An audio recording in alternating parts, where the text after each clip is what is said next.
Assalamualaikum warahmatullahi wabarakatuh. Waalaikumsalam warahmatullahi wabarakatuh.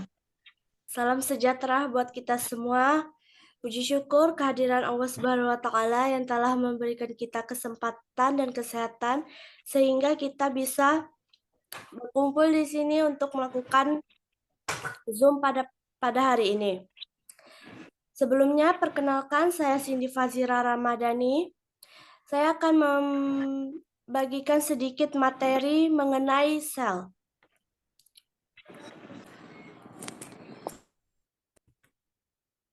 Pada hari ini kita akan membahas tentang mengenai pengertian sel, tokoh penemu sel, fungsi sel, ciri-ciri sel, dan organel sel. Langsung saja, yang pertama itu, apa itu sel? Sel adalah kesatuan struktural dan fungsional penyusun tubuh makhluk hidup dan melaksanakan semua fungsi kehidupan berdasarkan jumlah sel penyusun pada makhluk hidup. Selanjutnya ada tokoh penemu sel. Yang pertama, pada tahun 1635 sampai 1703, ada seorang ilmuwan yang berasal dari Inggris yang bernama Robert Hooke yang menyebutkan bahwa sel itu adalah seluler atau ruangan kecil yang kosong dan mengamati sayatan tutup gabus atau Quercus suber merupakan sel mati yang tidak memiliki isi sel. Selanjutnya ada Anthony van Leeuwenhoek pada tahun 1723,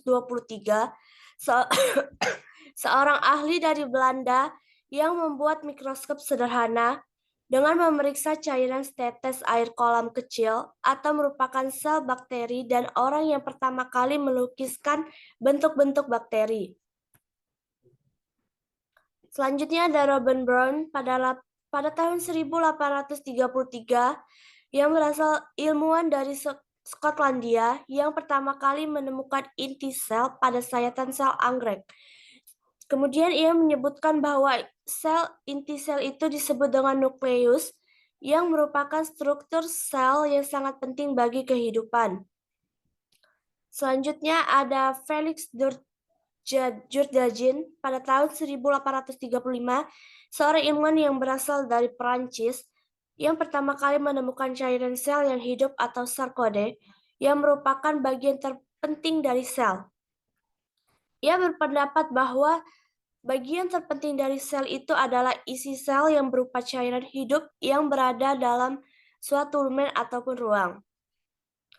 Yang terakhir ada Johannes Perkins yang merupakan ilmuwan yang berasal dari Ceko atau warga negara Australia. Ia menyatakan bahwa isi sel itu adalah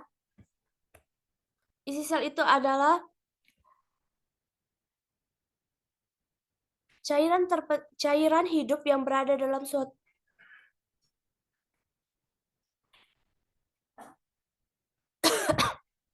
bagi menjadi dua, yaitu sitoplasma dan nukleoplasma. Selanjutnya fungsi sel. Fungsi sel secara fungsional, fungsi sel itu untuk menjalankan fungsi kehidupan atau menyelenggarakan kehidupan jika sel-sel penyusunnya berfungsi, kemudian membentuk organisme. Ciri-ciri sel yaitu dapat berkembang biak atau menghasilkan keturunan yang selanjutnya ada melakukan pencernaan intraseluler atau digestif dan pengeluaran ekskresi. Ciri-ciri sel juga ada memberikan respon atau tanggapan terhadap rangsang dan menghasilkan energi melalui serangkaian proses respirasi sel dalam mitokondria, tumbuh dan berkembang. Tipe sel ada dua, yaitu prokaryotik, contohnya seperti bakteri, eukaryotik seperti sel hewan ataupun sel tumbuhan. Selanjutnya organesel atau bagian-bagian sel. Yang pertama, retikulum endoplasma atau RE yang tersusun dari selapis membran yang berlekuk-lekuk dan posisinya di dekat atau menempel dengan inti sel. RE dibagi menjadi dua, yaitu RE kasar yang berfungsi berkaitan untuk sintesis protein, sedangkan RE halus berfungsi untuk sintesis lemak, metabolisme karbohidrat, dan detoksifikasi racun. Yang kedua ada ribosom. Ribosom menempel di RE kasar dan menyebar di sitoplasma. Peran utama ribosom sebagai tempat berlangsungnya sintesis protein. Selanjutnya ada badan Golgi, berbentuk seperti kantung atau lumen atau cakram pipi yang disebut sisterna. Kantung badan Golgi ini bisa melepas dan nantinya akan membentuk kantung-kantung kecil yang disebut vesikel. Berfungsi memproduksi selulosa yang menyusun dinding sel. Selanjutnya ada mitokondria, berbentuk seperti benang, namun jika diperbesar bentuk aslinya seperti butiran elips yang berfungsi sebagai tempat respirasi seluler, menghasilkan energi atau ATP dan molekul pembawa energi siap pakai. Dan selanjutnya ada peroksisom yang terdapat pada sel tumbuhan dan hewan yang berfungsi menetralkan racun dan menghasilkan enzim katales. Selanjutnya ada glioksisom yang terdapat hanya pada sel tumbuhan yang berfungsi untuk metabolisme lemak. Selanjutnya lisosom. Lisosom mempunyai membran yang berfungsi untuk pencernaan intrasel yang mengandung enzim hidrolitik dan hanya terdapat pada sel hewan. Selanjutnya ada sentrosom. Organel yang di dalamnya terdapat 2 sentriol yang berfungsi untuk pembelahan sel dan terdapat juga di sel hewan. Selanjutnya vakuola. Vakuola dibungkus bersama dengan tonoplas yang berfungsi sebagai tempat penyimpanan cadangan makanan, menampung proses pencernaan, dan mengatur konsentrasi air. Vakuola hanya terdapat pada sel tumbuhan. Selanjutnya membran sel. Membran sel atau membran plasma, yaitu membran semiperbial pada sebuah sel yang mengelilingi dan membungkus isi sitoplasma dan nukleoplasma yang berfungsi untuk melindungi sel. Selanjutnya ada nukleus, yang merupakan sel terbesar yang mengandung informasi genetik berupa DNA yang berbentuk bulat hingga oval, yang berfungsi untuk mengatur seluruh kegiatan sel. Selanjutnya sitoplasma, cairan di dalam sel yang mengelilingi nukleus dan menjadi tempat untuk organel sel menjalankan fungsi. Fungsi dari sitoplasma adalah sebagai tempat penyimpanan bahan kimia sel yang penting untuk metabolisme sel. Selanjutnya plastida. Plastida yang disebut juga dengan kloroplast yang berfungsi sebagai organel utama penyelenggara proses fotosintesis. Selanjutnya ada sitoskeleton, yaitu jaring berkas-berkas protein yang menyusun sitoplasma dalam sel. Fungsinya sebagai kerangka dan memberi bentuk pada sel dan organel lain pada sel. Yang terakhir ada dinding sel, yaitu matriks ekstraseluler yang menyelimuti tiap sel yang berfungsi sebagai pelindung atau pembentuk organel lainnya di dalam sel. Baik, sekian dari materinya. Jika ada yang ingin bertanya, saya persilahkan.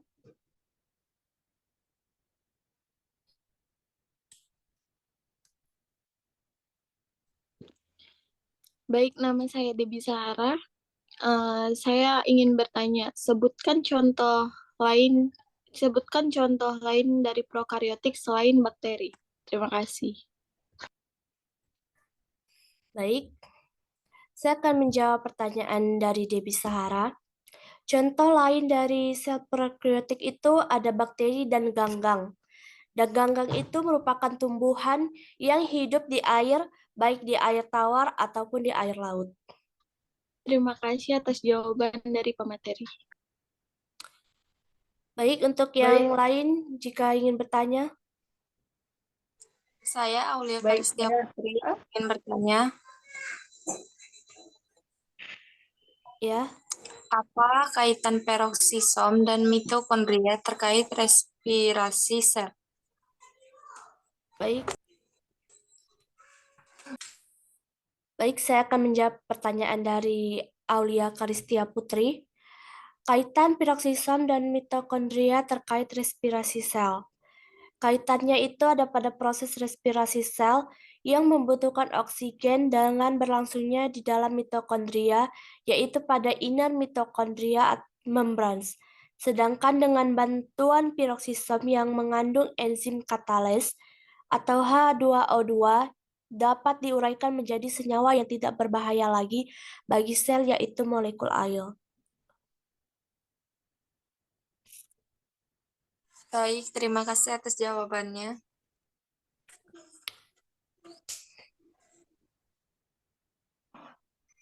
Saya Cuk Syofa ingin bertanya, apa perbedaan RE halus dan RE kasar? Terima kasih.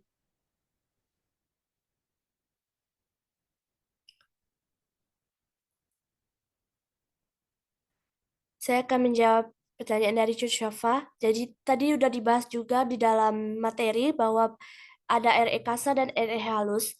Perbedaannya itu RE kasar ditandai dengan ribosom yang menempel di permukaan luarnya, sedangkan RE halus permukaannya itu tidak ditempeli oleh ribosom.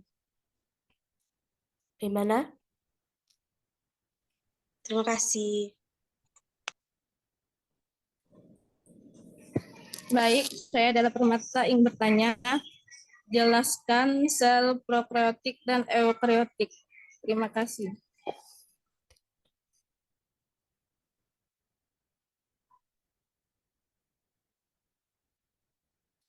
Baik, saya akan menjawab pertanyaan dari Della.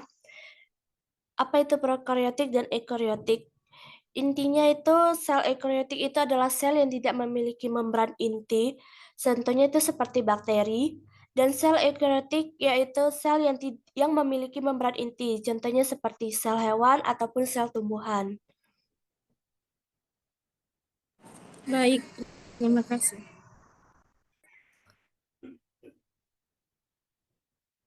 Baik, untuk audiens yang lain yang ingin bertanya. Baik, saya Afridal Kaliti ingin bertanya, bagaimana cara pembentukan energi prokaryotik dan eukaryotik? Terima kasih. Nah, jadi pembentukan energi prokaryotik dan eukaryotik itu yaitu pembentukan energi dengan cara reaksi metabolisme di dalam sel. Jenis metabolisme yang dapat menghasilkan energi yaitu katabolisme. Katabolisme dapat dicontohkan dengan respirasi aerob dengan bahan dasar glukosa. Baik, terima kasih Cindy. Ya. Baik, saya Anissa Trisundari ingin bertanya, apa fungsi sel bagi kehidupan sehari-hari?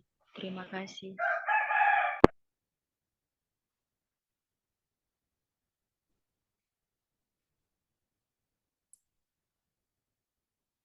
Baik, saya akan menjawab pertanyaan dari Anissa. Fungsi sel dari kehidupan sehari-hari itu salah satu contohnya adalah sebagai penghasil energi dan juga membangun jaringan pada tubuh. Terima kasih atas jawabannya. Jadi jika ada yang ingin bertanya lagi atau ada sanggahan lagi,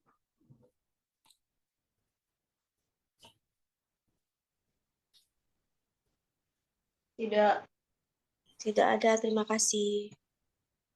jika tidak ada, saya akhiri Zoom hari ini.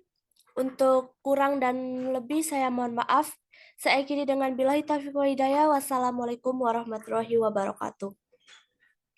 Waalaikumsalam warahmatullahi wabarakatuh.